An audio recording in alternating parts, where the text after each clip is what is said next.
Welcome to Humane Voices, the official podcast of the Humane Society of the United States. I am Chad, alongside the real star of the show, Carrie. Hi, Carrie. So, Hi, Chad. What we're talking about today is the millions of domesticated cats that spend time outdoors, right? Many of these cats prey on wildlife, and the numbers are huge. So what can we do to protect both cats and wildlife out there? So today we've got a couple of great experts on this topic precisely. Danielle Our real Bays. stars, Chad. Yes, Our the real stars. The real stars of the show. My old friend, Danielle Bays, Senior Analyst of the Cat Protection Policy Section at the Humane Society of the United States, and Lindsay White, Director of Humane Wildlife Conflict Resolution at the Humane Society of the United States. Thank you so much to everybody.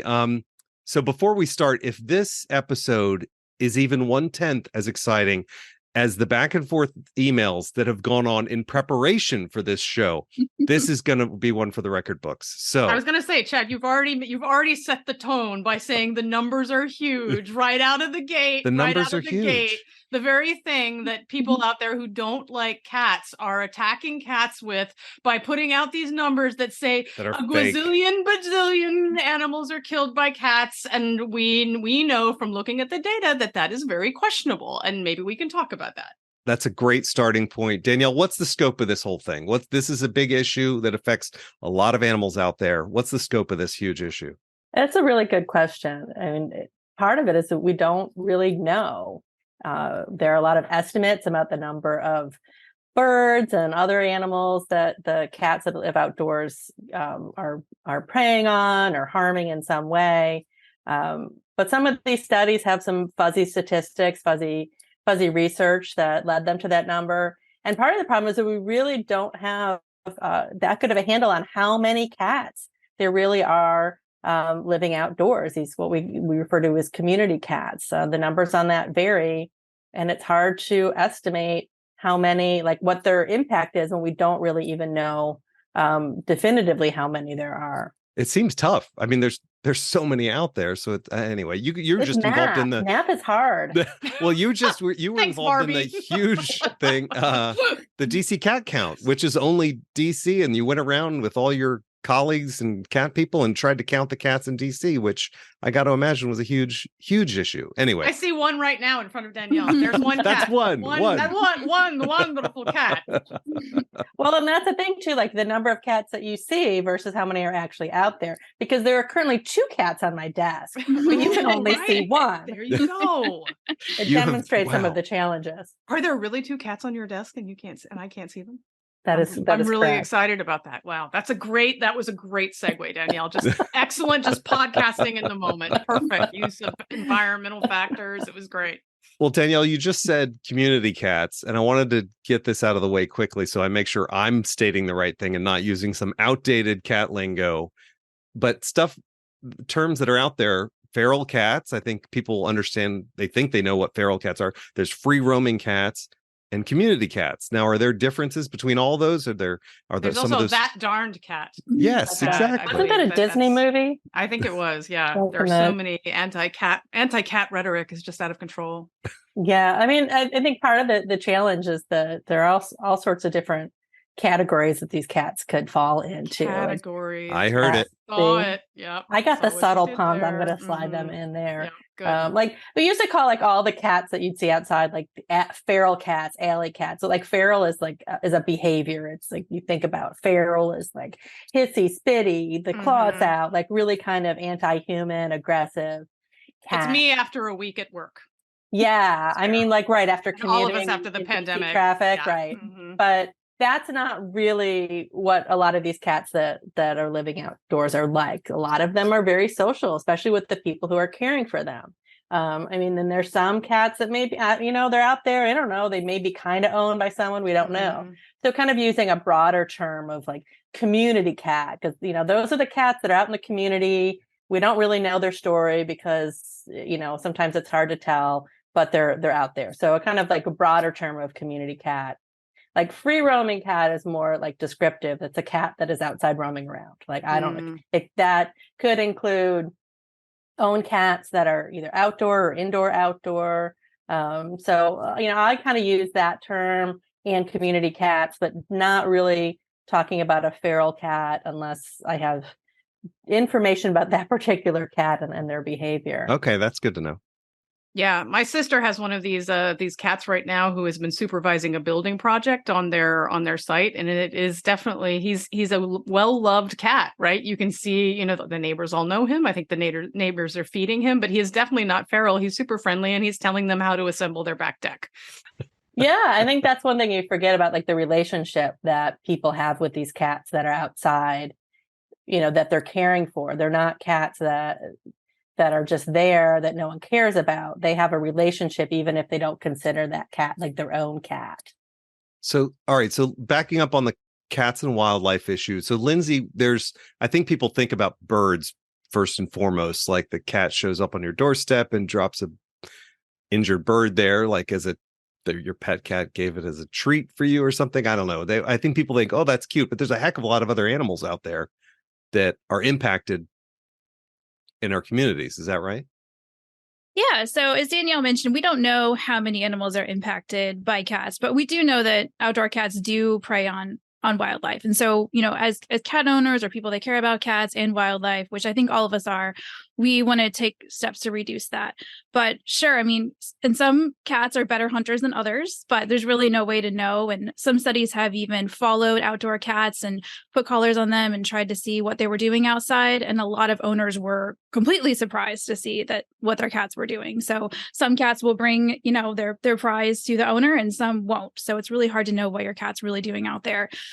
But yeah, birds, especially ones that nest on the ground, will sometimes be harmed by cats. Also rabbits, especially during baby season. So there's so many wild animals, having babies in the spring and summer, and a lot of those nests are on the ground. So rabbits are a really good example.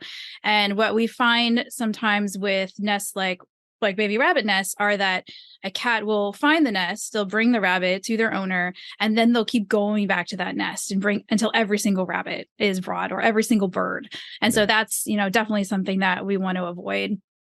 So that's why, we recommend that people keep their cats inside all the time if they can, or inside a secure, place like a catio. But if they can't, we recommend at the very least, keeping them inside in spring and summer, and especially during dawn and dusk where there's a lot more activity. Not only that could harm birds, but that could harm cats as well. Right. Lindsay, one of the things that I feel like, it's really interesting to me, the relationships people have with different animals, both on an individual level and on a species level, where it's just sort of like, where on the hierarchy of human affection for animals does this particular animal fall? Because people are nervous about cats, but they're maybe more nervous about coyotes, and the coyote paranoia that you see out there is really, acute at times. But coyotes, keeping cats indoors is not only better for birds and wildlife, it's better for the cats, generally speaking, right? Coyotes potentially can eat cats. Cats can get hit by cars. There's so many bad things that can happen to a cat that is allowed to sort of roam freely. Yeah, absolutely. That's what I like to remind people is when people let their cats outside, yes, they do face predation from wild animals like coyotes or mountain lions, or even some people forget about owls and other raptors. But in addition to that, there's lots of other things like traps. Cats can get caught into traps that might be set out for wildlife, or poisons, even well-meaning people that might, think that cat is an unknown cat and take the cat inside, and people don't even know. And what we see so often happen in communities are that when cats go missing, people will automatically think that a coyote has taken that cat, when a lot of times it's something else has happened to that cat and a coyote wasn't even to blame. And then sometimes people will set out traps to kill coyotes or other wildlife, and then maybe a cat gets caught in that trap. So there is so much about this bad wildlife policy that reminds me of that thing about the old lady who swallowed the fly, where you just keep going to the worse and worse, like the thing that will eat the fly, that will eat the spider, that will eat the cat. And then it's just like sooner or later, you're just decimating the entire wild landscape. Yeah.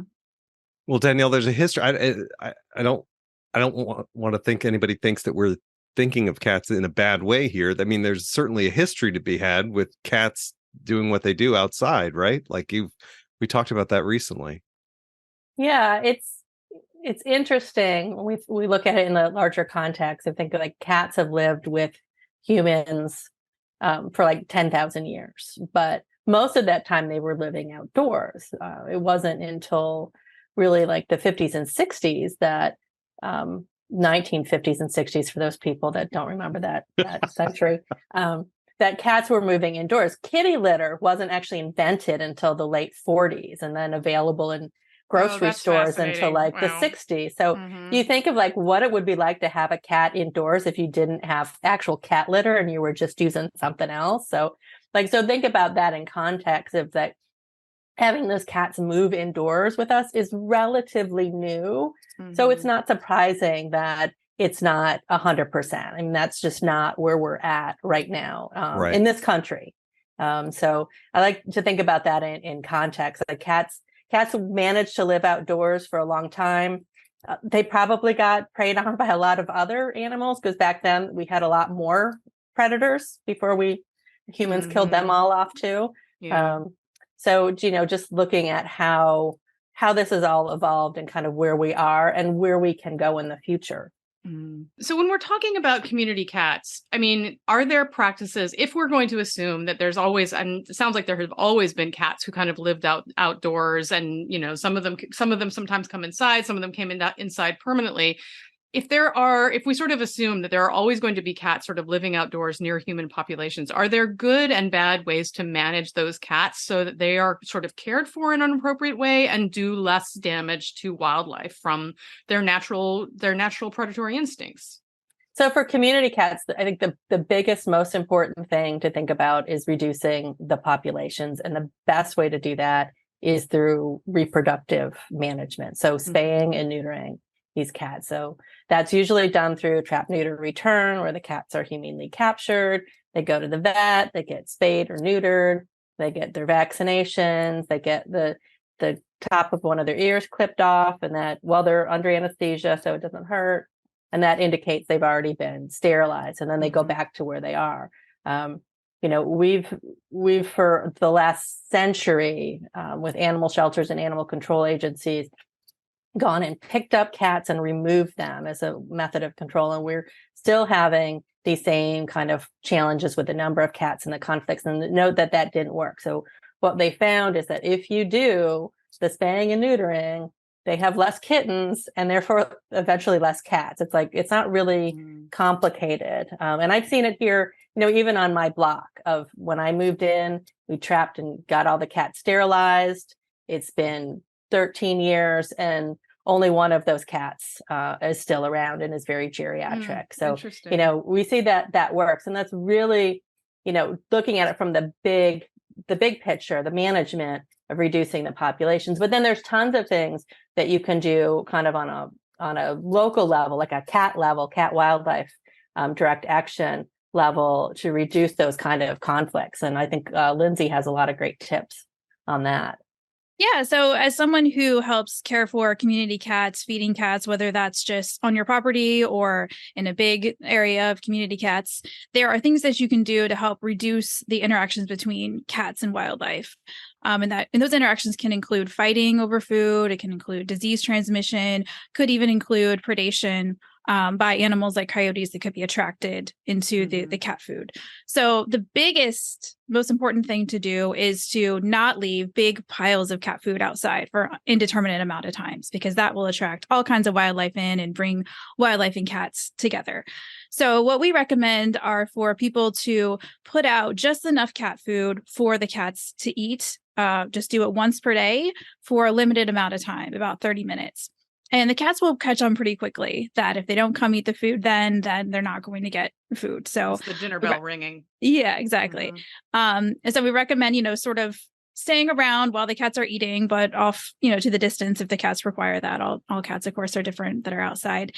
And then making sure that after the cats have eaten, that you remove all the food and also all of the bowls, the cans, anything that has a food-related scent. So that's really the most important thing that you can do. In addition to that, there are some other things that can be done. There are some elevated feeding stations that can be used. So these are things that are usually put about 6 feet off the ground. They have smooth aluminum skirting that keeps raccoons from climbing up them, for example. There are also structures that can be used to help provide some protection to community cats. So those would need to have both an entrance and an exit. And those can provide some protection to cats. But keep in mind that none of these structures are completely wildlife proof. There's always going to be some type of wild animal that can get to them. And even with the best type of elevated feeding structure, we still wouldn't recommend leaving food out there all the time, just for a limited amount of time. So you're saying the raccoons don't actually know that that is cat food, that they think it's raccoon food? Everything is raccoon food, Chad. Could we just put a sign there that says this is cat food? Does the raccoon speak English? I mean, you'd have to translate Good for point. it, you know. Yeah. I mean, you can't assume, you know, that they're native speakers. I mean, our raccoons, from my understanding, are pretty much like our beagle, which is that they will eat, you know, everything. Our Anything. beagle will eat stones if you put them in front of her, and I believe raccoons are in the same. Opossums too. Yeah. Oh, interesting. Let's talk about people with pets who have what they call indoor outdoor cats, right? Who probably don't see a big deal in the morning, bye cat, and then he's gone all day. Like us as kids, it was we go outside and then we don't come back till midnight or Kids whenever of the it was. 70s, Chad. No helicopter parenting involved. What are some realizations? I think those folks might not realize the risks that we've mentioned, but some other things that are risky out there for your cats. Yes, there are a lot of things out there that can be, you know, not cat friendly. I think we already talked about some of the coyotes, cars, other cats, especially if you have areas where there are cats that aren't spayed and neutered. The old tomcats that want to get into a brawl or a fight that can cause injury. You know. Or sort of a cat booty call. There's a tomcat cat booty call situation, right? I mean, it's like, you know, it's like Fight Club, right? Like, yeah. Another reason to spay and neuter your pets. Yeah. Well, and that's another reason, like, to help keep them inside, because a lot of times it's like people, they wait and then the cats come of age. Right. Exactly. And they need to get out of the house. And they'll go out and, you know, have a booty call and then come back. But you know, you can also just get like fleas, parasites, other things that they may be bringing back. You know, you never know. And I think also for a lot of people, unknowing, like not, you know, if your cat doesn't come back, what happened to him? You just don't know. And that can be an emotional toll. But, you know, if you have a nice, friendly cat, someone finds him, says, oh, look, this cat must have been abandoned, keeps him up, takes him home, and keeps him from themselves. So, I mean, I guess it's okay for the cat. He might have a new home, but he's missing you. But it's, you know, it's still not ideal to be able and then to we blame the coyote again. Right. Yeah. Right. It's always the coyote, or it's someone's poisoning the cats. It's like that Spider-Man meme of everybody pointing at each other. Yeah. It's always, you know, something. But, you know, a lot of times it's like, you know, it could be disease that they picked up. So it's, you know, we really like to blame everyone and not necessarily think about you know, what we can do. And by everyone you mean other animals, not ourselves, right? Because there are some basic human behaviors we could adjust and probably make some, you know, have some mitigating effects on these things that aren't harmful to the animals and that are, you know, that help us to, you know, not deal with these conflicts as aggressively. Yeah, or like if you're dealing with your neighbor and you're trying to, you know, talk to your neighbor about keeping their cat inside. So it's not the actions you're taking, but how do you convince them? And if these arguments aren't working, you know, like Lindsay said earlier, keeping cats in at particular times, dawn and dusk, when wildlife are active. In the spring, when you have the baby animals out that are more vulnerable, and things like that. Or even like saying, like, if you're not going to keep this cat inside, well, maybe the next cat you get, keep that cat inside. So it's always looking at the future and how we can keep improving. I see a lot of people in my neighborhood walking their cats on little short walks with a leash. Is that pretty commonplace out there? I think it's growing. Yeah. I've tried it. I have 5 cats, so walking 5 cats on a leash. Yeah. Do they have mixed feelings? Does it depend on the cat, Danielle? I mean, like, can you walk like all of them? I'm just not that coordinated. Or, yeah, I mean, yeah. But will all of them walk on a leash separately? Like, I can imagine that. Well, I wouldn't walk 5 dogs at the same time, but I mean, is each of the cat like amenable to it? when you talk about walking a cat on a leash, it's not really like the same as a dog where you're actually walking. Sometimes it's just standing out there while your cat is rolling in the grass. And it's that kind of thing that gives them that enrichment of outside, the smell, and the sound and the taste of everything. Maybe they can see the birds, but they can't, go after them. So it's, it provides them a lot of fun, and it's probably good fodder for your neighborhood listserv. So speaking about, right, you become that guy. So I know you mentioned, like the idea of the walking the cat, and it's fun for the cat. Like one of the things that we've seen a lot of, and I know we've talked about on the pod before, is the idea of a catio. And I'd love to talk a little bit more about that, because I think one of the things that is, there's so many things, and we were talking before we started recording about these things that people do. They believe they're being animal friendly, right? Like they want to do the right thing for the animal. There's this instinct to try to do the right thing for the bird, for the cat, for all the animals involved. But it's hard sometimes sort of trying to find the road that does it all, and that is just enough inconvenience for the person that they're willing to do it, right? And everybody is different. But the catio thing is such an interesting thing to me, because I think one of the things that people who really love their cat and sort of feel like their cat is being tormented by being kept indoors, like I've heard cat owners say, that the cat chirps at the window and just clearly wants to go out. And catios are this sort of relatively new development. I guess, maybe 10, 15 years now, the catio thing has been going on, maybe longer. But it seems like a good sort of intermediate solution. And maybe we could talk about that a little bit. Yeah, so catio, I know we were talking earlier about grammar and words. It's a portmanteau, is that the correct term, between cat and patio. So if people don't know what a catio is, it's a cat patio, or like I think of it as like a fenced-in backyard for a dog, but a cat version. So kind of an enclosure. It's got screening on it, so your cat can have some outdoor time, experience, like kind of be in nature, but be safe, and keep your wild backyard neighbors safe as well. And they can come in all sorts of sizes. It can be just something that is a small window attachment. It could be, something that's a big enough room where you can put lawn furniture in there and hang out with your cat. They can be fancy. They can be completely DIY. I've seen them in all sorts of price ranges, some that you drool over and some that's like, yeah, that was like all the, leftover construction products that they scrapped from the alley or something like that. But they're a lot of fun. And what we've been seeing in the last decade is catio tours. It's like the garden tour in your neighborhood. And it started in Portland, Oregon, as a collaboration between the Feral Cat Coalition and the Portland Audubon Society, kind of bringing together the wildlife people to say, hey, this is a fun thing you can do to help protect cats and wildlife. And they started these tours, and I think they're on the 9th or 10th annual one this year. And it brings in 1,000 people to go look at all these different catios and think about how they could build a catio of their own.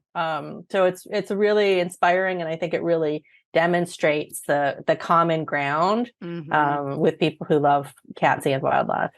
Yeah, absolutely. Because for the longest time, I know when I first got into this field, like the idea of cat advocates and bird advocates being able to find common ground seemed a long way off. So it's really good to see this sort of progress.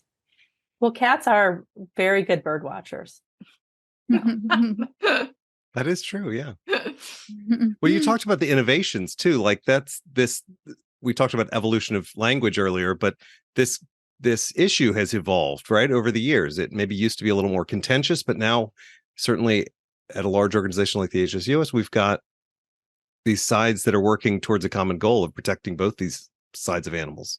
Yeah. And it wasn't always this way. I mean, the HSUS position on cats outdoors has changed quite a bit as we've had new information, and those all involve lots of discussions between all the different departments and what it really means and what the impact is and how we can really make the biggest change and help both the cats and the wildlife at the same time. Well, Lindsay, what other tips you got in your bag? You mentioned some earlier about some community cats, but what about maybe pet cats, indoor, outdoor cats? Anything you can help people along with? Yeah, definitely. So I talked about with community cats, the most important thing is not having cat food around. And the same is true for pet cats. So if you have a cat that goes outside, we strongly recommend not feeding them outside at all, because that food will bring in wildlife like raccoons, opossums. They could get in altercations, have disease transmission, but also attract predators like coyotes or other animals. So that's the biggest one. For people that need to have pet food outside for some reason, we do recommend the use of a microchip enabled bowl. So there are bowls that you can buy as long as your cat has a microchip that will only open for the cat with a microchip. So that is a great way to feed cats outside if you have to, but not allow wildlife to come in. Those particular bowls would need to be covered by some type of roof or awning or a patio. You wouldn't want to leave it outside because they're fairly expensive, but it is one type of solution. Another thing we recommend, in addition to keeping cats inside as much as possible, is to not have a cat door, because that allows cats to go in and out whenever they want. You can't keep an eye on what's going out in your backyard. You can't see who might be out there before the cat goes outside. So we don't recommend cat doors at all. Another thing that I have seen just through monitoring interactions between cats and wildlife are situations where animals have come into cat doors, wild animals. So I've even heard of situations where coyotes have been chasing a cat outside and they came into the home through a cat door. Wow. So another solution for that, if people need to have a cat door, is again a microchip enabled cat door. So the cat door will only open with the cat's microchip. Right. And then don't put a microchip collar on the coyotes. Right. That would undermine that idea. Carrie. Exactly. I don't know. I'm always thinking 2 steps ahead, Chad. I understand that there are things that are really helpful about native plants in terms of this issue. Lindsay, can you talk a little bit about that? Like, how is that good for the wildlife? And like, I'm assuming this is specific to birds, but maybe like, what does the native plant thing do around providing, sort of more friendly habitat for wildlife? Is that what that's about? Or how does that sort of navigate the cat issue? Yeah. So for anyone that has a cat that goes outside or feeds a cat that roams around outside, they can potentially create an unsafe situation for birds if they have bird feeders. So, bird feeders cause birds to congregate at a certain site, and they're not, they're eating the bird seed. They're not looking around at what's going on. And it presents an opportunity for cats to come and pounce on them and prey on them. So, people that have bird feeders that have outdoor cats are, unintentionally kind of creating even a trap for those birds without meaning to. So what we recommend in that situation, and really in any situation, is to replace your bird feeder with native plants and bushes, things that will provide natural sources of food, not only for birds, but for insects that birds eat. These native plants and bushes also can help provide cover for the birds, hiding spaces to get away from the cats. These natural sources of food don't cause birds to congregate like a bird feeder would.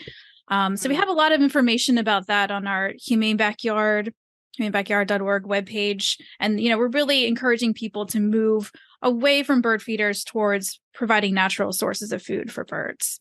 Interesting. Well, this is such a huge issue, and we've got a lot of tips from you guys about what to do. What can people do to get involved? Maybe we've talked about somebody who has an indoor outdoor cat. Maybe take some of those tips we've given you. But what can people do to take a step further and get more involved in this whole thing?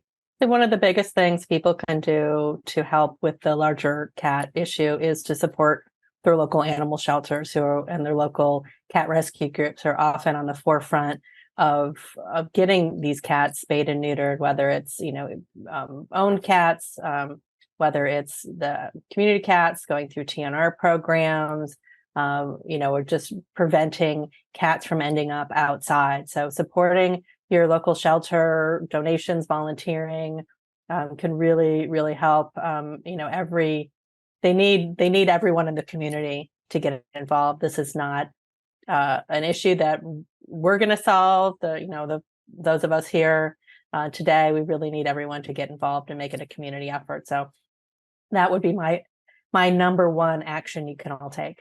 Makes sense to me. Well, you guys, thank you so much for being here. We're going to try something now. Let's I heard you guys have a couple maybe trivia questions regarding cats that maybe you can try to Make us look like fools? Well, that, or we can get the listeners to, if they get them right, maybe they win a coyote. We will not send you a coyote. I want to be very clear. You probably already have one in adopt your a coyote backyard. metaphorically somewhere in the world. Who wants to start? I can start. Okay. Days, let's hear it. So, what common exercise program was inspired by outdoor cats? Oh, I think I know this one. I will guess. I'm going to say yoga. I'm going to say parkour. You're neither of you are right. Oh, Neither of you are curses! right. No coyote for me. What? No. What is it, Lindsay? Do you know? Can Lindsay guess? I don't know. I was Yeah. going to say yoga. Okay. Pilates.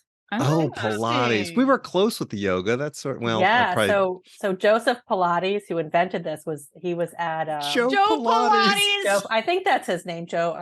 Yeah. It So should Joe be. If Pilates. it's not. He was in during World War I in a prisoner of war camp. All right, stop he was a laughing, Carrie. civilian. Yeah, this is Yeah, now less so funny. Yeah.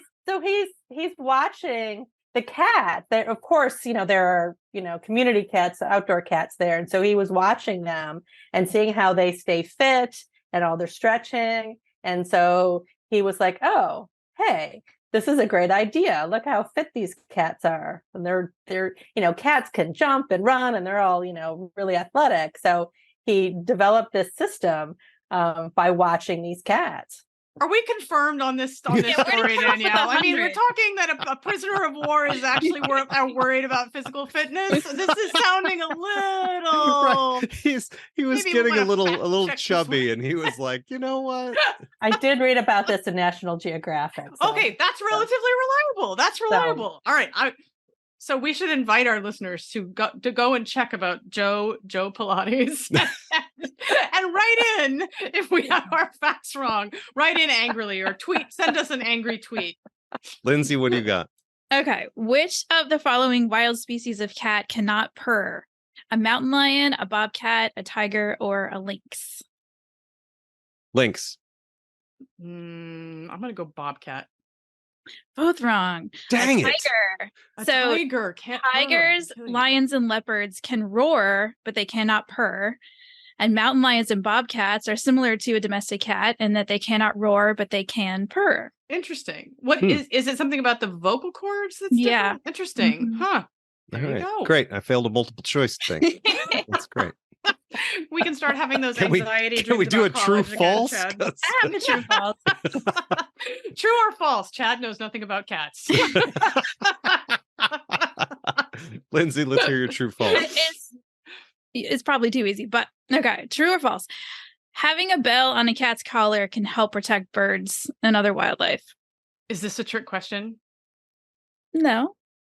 It feels to me like a yes, but it also feels to me like I've heard that, you have to be careful with the kind of collars you put on the cat so that the cat doesn't get caught on something, and you want a breakaway collar that has a bell, because then you could have a protected bird but a strangled cat if you're not using the right kind of collar. But I may be getting way too in the weeds here. Yeah, I'll go true. You're in the weed. Oh, it's false. Of course. Really? Yeah, those little bells, we haven't found that they help alert birds to anything. They're very quiet. They don't signal danger to a bird. Oh. And you're right, Carrie, the breakaway collar would be important too. We do recommend that all cats wear own cats have a collar and identification. All right, last one. Danielle, do you have one more? My Pilates wasn't enough. I think that was fantastic. It was. Serviceman Joe Pilates, who spent years as a prisoner of war.